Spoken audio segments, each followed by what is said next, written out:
میشه.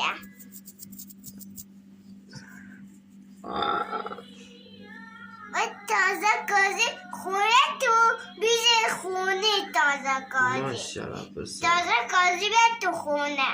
قشنگ بود. داری شما کجا دوره ماساژ سر دیدی بابا؟ خیلی خوب دیدی.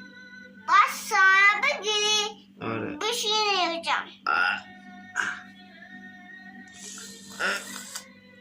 ماشاءالله. اینجا پیشوی در میکنه. آره اینجا اینجا آب هسته. آره اینا سینوزیت داره. آفرین. ماشاءالله چقدر ماساژر. سال سرم پیشونی خوب شد. ماشاءالله. سرم قربونت بشم. بینی تبیزیش بینی تو.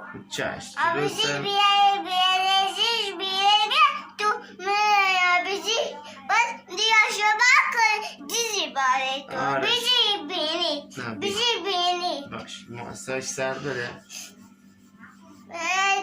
بیداشو زیدان میکنه. آره سرم درد میکنه.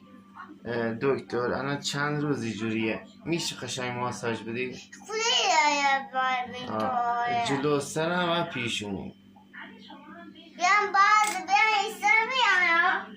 کجا دکتر؟ بیا ماساژ بده.